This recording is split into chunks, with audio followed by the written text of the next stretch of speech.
Est-ce qu'une nation industrielle est en train d'être précipitée à toute vitesse dans l'abîme? Oui, et le peu que vous avez dit comporte toute une série de dimensions. On pourrait résumer la situation par cette phrase. Quand les grands garçons concluent des accords entre eux, les petits aboyeurs restent à l'écart. Et cela décrit la situation géopolitique. Et là, les Européens se retrouvent en short, parce que les États-Unis ont opéré, comme le dirait Madame Baerbock, un virage à 360 degrés. Jetons un coup d'œil sur la primauté de la politique intérieure. Tout dirigeant politique, quel que soit le système social en place, a besoin de soutiens sociaux et d'une légitimation interne. Et cela est tout aussi important en Allemagne qu'aux États-Unis et en Russie. La Russie s'est redressée économiquement au cours des 25 dernières années. Cela a un impact positif sur le niveau de vie de la population. C'est de là que vient la grande crédibilité et la loyauté de Poutine, ainsi que la loyauté de la population russe. Poutine a clairement exprimé ce qu'il veut sur le plan de la politique étrangère en Ukraine, dans la guerre en Ukraine. Il a dit « Nous devons protéger la population d'origine russe dans le Donbass. Nous devons veiller à ce que l'Ukraine n'adhère pas à l'OTAN, afin que nous ayons une zone tampon. » Vers l'ouest, c'est le réflexe politique classique d'un pays qui a souvent été attaqué depuis l'ouest. Et troisièmement, à cette fin, nous devons dénazifier l'Ukraine. Dans cette guerre, il doit veiller à limiter les pertes. Ces pertes n'arrivent pas à Moscou ou à Saint-Pétersbourg. Mais allez donc au Daghestan, là vous verrez les tombes, parce que ce sont surtout les jeunes des régions les plus pauvres qui se sont engagés. Si nous regardons maintenant les États-Unis, Trump a lui aussi un problème de politique intérieure. Sur les 340 millions d'Américains, 100 millions vivent en dessous du seuil de pauvreté ou juste au-dessus du seuil de pauvreté. Robert H. Kennedy a dit il y a des années, le pays est au bord d'une guerre civile. Ici, le gouvernement Biden a tenté de réagir avec l'Inflation Reduction Act, en essayant d'attirer des entreprises étrangères pour qu'elles produisent en Amérique. Et Trump essaye de le faire par le biais des droits de douane, qui entraîneront bien sûr une hausse des prix à court terme en Amérique, mais qui pourraient aussi avoir pour effet à long terme que les biens soient davantage produits en Amérique. C'est pourquoi il souhaite réorienter la politique de défense et la stratégie géopolitique. Le gouvernement Trump a compris que les États-Unis n'ont plus la puissance économique nécessaire pour, dans un monde unipolaire, prendre la tête et dominer l'ensemble du monde. C'est pourquoi il change de cap, il pense en termes de territoire, il pense en hémisphère. Nous, en tant qu'Américains, protégeons notre sphère d'intérêt, nous laissons aux Russes la leur et nous laissons aux Chinois la leur.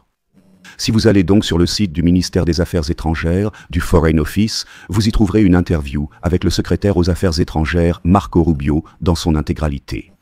Et là, Rubio dit, nous devons dire adieu à un monde unipolaire. Nous acceptons le monde multipolaire dans lequel il existe d'autres pôles de puissance, par exemple la Russie et la Chine. Ce sont les principaux. Les Européens n'ont plus de rôle. Et maintenant, dans ce rapport de force, lorsque les grands garçons concluent des accords entre eux, regardons les Européens et en particulier la puissance dirigeante européenne, c'est-à-dire la République fédérale d'Allemagne, car elle reste la première puissance économique. Avec la guerre en Ukraine, les dirigeants se sont complètement trompés dans leurs estimations. L'élite politique de la coalition au pouvoir a pris une mauvaise direction. On pensait qu'on aurait la vie facile contre les Russes en Ukraine. On pensait pouvoir intégrer l'Ukraine dans sa propre zone économique, exploiter la main-d'œuvre bon marché et les ressources naturelles, et les valoriser selon les principes du capitalisme de marché. Et maintenant, cela tourne mal. Dans le même temps, les Américains ont réussi, en faisant exploser le gazoduc Nord Stream, à couper les Européens de l'énergie russe à bas prix. Et cela signifie que, notamment, l'économie allemande n'est plus compétitive sur les marchés mondiaux. La fin de l'exportisme allemand menace, ce qui entraînerait d'importantes pertes de prospérité. Maintenant, les élites politiques devraient de reconnaître leur échec, se présenter devant la population et dire « Nous assumons la responsabilité de nos erreurs et nous démissionnons ». Bien sûr, ils ne le font pas. Au lieu de cela, ils veulent détourner l'attention de la crise intérieure dans laquelle l'Allemagne sombre en construisant de plus en plus un ennemi extérieur sur le plan politique. Et ce sont les méchants russes, c'est le méchant Poutine, et c'est pourquoi nous devons nous armer. Un programme de plusieurs milliards, voire de milliers de milliards, retombera sur nos enfants et petits-enfants. Voilà la situation. Et maintenant, les Européens essaient d'empêcher la paix en Ukraine, qui se profile justement parce que Poutine et Trump concluent des accords ensemble. Les grands garçons, ils veulent revenir dans le jeu et essaient de toute leur force d'empêcher la conclusion d'une paix. C'est la situation géopolitique. Vous venez de l'exposer de manière excellente. Nous reviendrons sur certains points plus tard, Monsieur Baab. C'est un exploit de s'opposer aux Américains, Chinois et Russes en même temps. Est-ce de la pure naïveté, de l'incompétence, ou y a-t-il une stratégie délibérée derrière cela ? Nous sommes arrivés dans une kakistocratie, c'est-à-dire le règne des plus stupides et des pires. Comment cela a-t-il pu arriver ? Prenons l'exemple de l'ancienne ministre des Affaires étrangères, encore ministre Annalena Baerbock, qui pendant son mandat s'est concentrée sur la recherche d'une reconversion et qui a fait antichambre afin de pouvoir être réutilisée dans le cadre de l'Assemblée générale des Nations unies. Là-bas, nous serons ravis de l'accueillir. Comment est-il possible que du personnel manifestement dépassé par la situation accède à un poste politique de haut niveau ? Ceci est rendu possible par la politique identitaire. Lors du recrutement du personnel, je le sais très bien, cela se produit aussi dans la radiodiffusion publique. Ici, lors du recrutement du personnel, des critères non pertinents sont pris en compte. Il ne s'agit donc pas, par exemple, lors d'une nomination à un poste de chef de rédaction, de déterminer qui est le plus compétent. Mais on dit alors, nous avons besoin d'une femme du Parti social-démocrate aux cheveux roux. Ce sont là plusieurs critères non pertinents à la fois. Femme, Parti social-démocrate, la couleur des cheveux compte aussi. Et c'est comme ça tout le temps. Nous devons aider les minorités à faire valoir leurs droits, jusqu'à ce qu'elles soient suffisamment représentées. Bien sûr, il y a des intérêts derrière tout cela. Ainsi, même les personnes défavorisées peuvent atteindre les sommets. Maintenant, cela se retourne contre nous. Regardez la Russie, là-bas nous avons Lavrov, un joueur de poker totalement rusé, froid et calculateur au ministère des Affaires étrangères. Comparez cela à Madame Baerbock ou Monsieur Merz. Par leurs compétences, leurs aptitudes et leur expérience, ils ne sont pas à la hauteur de ces personnes. Ils vont perdre à la table des négociations et c'est pourquoi les Européens seront tenus à l'écart de la table des négociations. En diplomatie, il y a un dicton, celui qui n'est pas assis à la table finit dans l'assiette. Et c'est ce qui arrive aux Européens maintenant. Je dois sourire un peu à ce moment-là, mais en fait, c'est une nouvelle vraiment amère que vous nous annoncez là. Vous venez de mentionner Baerbock. On pourrait aussi mentionner Hofreiter et Strack-Zimmermann, devenus ces dernières années la porte-parole de l'industrie de l'armement. Faut-il aller jusqu'à dire qu'il devrait y avoir de lourdes conséquences pour ces carriéristes narcissiques parce qu'ils ont gravement nui à la réputation de l'Allemagne ? Dans la mesure où ils occupent des fonctions publiques, ces personnes ont, à mes yeux, violé leur serment d'office. Cela devrait effectivement avoir des conséquences pénales, mais ce ne sera pas le cas, car ils ont également été portés à des mandats et des fonctions par un groupe important d'électeurs. Et responsables du malheur ne sont pas seulement ceux qui le causent, mais aussi ceux qui n'ont pas voulu l'empêcher. On pourrait dire que l'électeur allemand somnole vers sa propre perte, et on aimerait lancer un appel aux personnes qui ont le droit de vote dans ce pays. Ayez donc pitié de vous-même. Vous soulevez un point crucial, la responsabilité individuelle que je n'ai pas vraiment comprise ces derniers temps. Pourquoi les Européens s'indignent-ils maintenant? D'abord, ils misent sur le mauvais cheval. D'abord, ils veulent une escalade maximale. D'abord, ils veulent encore plus d'armes dans la région en guerre. Et maintenant, ils font semblant d'être surpris que la guerre ne se déroule pas selon leurs règles. La stratégie des Européens était à mes yeux un impérialisme de passagers clandestins. Ils voulaient laisser les Américains faire le sale boulot sur le plan militaire et politique, pour ensuite s'approprier une partie du butin. Un exemple de cela, c'est l'accord sur les minéraux que Zelensky a proposé à Trump. Ce n'était pas une initiative américaine. L'initiative venait de Zelensky. Et cela a échoué lors de la rencontre entre Zelensky, Trump et J.D. Vance à la Maison-Blanche. Il faut reconnaître ici que l'article 4 de l'accord proposait du côté ukrainien, en concertation avec les Européens et les démocrates aux États-Unis, avec lesquels Zelensky s'est coordonné, qu'il soit établi que les États-Unis et l'Ukraine, en tant que partenaires contractuels, assument conjointement la responsabilité de la protection des ressources naturelles. C'était la tentative d'engager militairement les Américains en Ukraine, et c'est aussi ce que voulaient les Européens. Des troupes au sol, des soldats en Ukraine, des soldats européens en Ukraine, cela n'est possible qu'avec le soutien aérien américain. Les Européens n'ont pas les moyens pour cela. Et c'est précisément ce que Washington ne voulait pas. Et c'est pourquoi la réunion a échoué. Trump ne voulait pas être dupé par Zelensky. Voilà le contexte.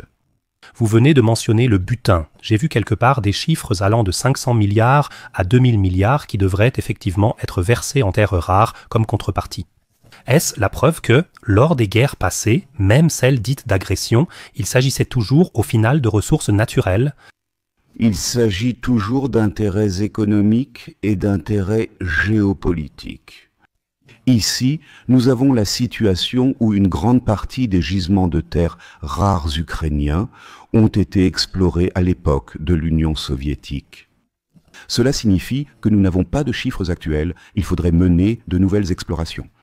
Nous travaillons ici sur la base d'estimations, rien de plus. Et c'est pourquoi, bien sûr, tout cela reste en quelque sorte du vent. Si Volodymyr Zelensky a fait une telle proposition à Donald Trump pour un accord sur les minéraux, d'autant plus qu'il a déjà promis ces minéraux dans un autre contrat à Keir Starmer, au Royaume-Uni. Ici, Volodymyr Zelensky joue le rôle d'un proxénète louant ses dames à plusieurs reprises. Ce qui m'intéresse davantage, c'est qu'il s'agit maintenant d'une initiative qui vient de Washington. La proposition de placer les centrales nucléaires ukrainiennes sous supervision américaine, c'est une proposition qui vient de la Maison-Blanche. Et là, j'ai été particulièrement attentif, car j'ai moi-même été à la centrale nucléaire de Zaporizhia, à Energo, et j'y ai fait l'expérience. Et c'est aussi ce que m'ont dit les responsables sur place, que cette centrale est bombardée par la partie ukrainienne, avec des drones, avec des obus. Et ici, vous voyez le danger. La cible n'est pas seulement la centrale elle-même, mais aussi les barres de combustible usées, stockées autour de la centrale, qui, si de la radioactivité est libérée, peuvent causer de grandes destructions. Et c'est la tentative de faire d'une pierre plusieurs coups. D'une part, les centrales nucléaires ukrainiennes valent aussi de l'argent comptant pour les Américains. Leur valeur se chiffre en milliards. Deuxièmement, grâce à la suprématie américaine sur les centrales, on peut empêcher que les ultranationalistes et les extrémistes de droite fabriquent une bombe sale avec des déchets radioactifs et sabotent le processus de paix. Et c'est une voie acceptable pour Moscou, car les Russes à Energo veulent aussi être à l'abri des tirs ukrainiens. Et ici, vous voyez à quel niveau ces accords sont conclus. On joue très dur au poker, et de telles choses sont mises sur la table. Et derrière cela, il y a bien sûr, dans l'équipe de Trump, des hommes d'affaires impitoyables qui savent ce genre de choses, qui découvrent ce genre d'informations et qui les présentent au président. Et là, les Russes disent « ça, c'est à notre niveau, on pourrait accepter ça ». C'est un poker dur à la table des négociations. Et ici, les Européens ne peuvent tout simplement pas suivre. Très passionnant, Monsieur Baab. Que pensez-vous du scandale à la Maison-Blanche entre Trump et Zelensky? Tout cela était-il mis en scène? Il y a pas mal de voix qui le soupçonnent, ou bien Trump a-t-il simplement laissé Zelensky tomber froidement? Non, ici, deux récits, comme on dit en néo-allemand, se sont affrontés publiquement. Et tout cela lors d'un spectacle public, jamais vu pareil. Mais le jeu a déjà commencé lors de la réception devant la Maison-Blanche. Là, Zelensky est encore arrivé en vert olive avec un pull, le récit de la guerre, du combat. Et Trump l'a accueilli en costume et s'est immédiatement moqué de sa tenue. Eh bien, ils se sont encore bien habillés, n'est-ce pas? Et cela signifie que Trump a insisté pour que nous portions maintenant le costume. C'est la tenue de la diplomatie. Et c'est là que le jeu a déjà commencé. Et il ne s'agissait pas seulement de récits pour le public, mais aussi de la tentative des Européens, des Ukrainiens et des démocrates de piéger l'administration Trump via l'article 4 de l'accord sur les matières premières. Voilà le contexte. Au final, la question était, qui décide de la guerre ou de la paix? Vous venez de mentionner en passant que vous n'aviez jamais vécu une telle chose. Comment qualifieriez-vous les habitudes de Donald Trump? Vous avez vu passer plusieurs présidents. Normalement, les choses sont réglées en coulisses, au niveau des conseillers à la sécurité, des chefs de département. Une fois que les documents sont prêts, on se réunit. On peaufine peut-être encore un ou deux points, et ensuite les dirigeants sortent, sourient devant les caméras et se serrent la main. C'est ainsi que j'apprends. En coulisses, on parle de personnel, d'influence, de développement et d'argent. Ce n'était pas du tout le cas ici. C'était une confrontation en pleine scène. C'était une mise en scène, totalement nouveau pour moi. On peut faire ainsi. Et ici, on voit la manière dont Trump fait de la politique.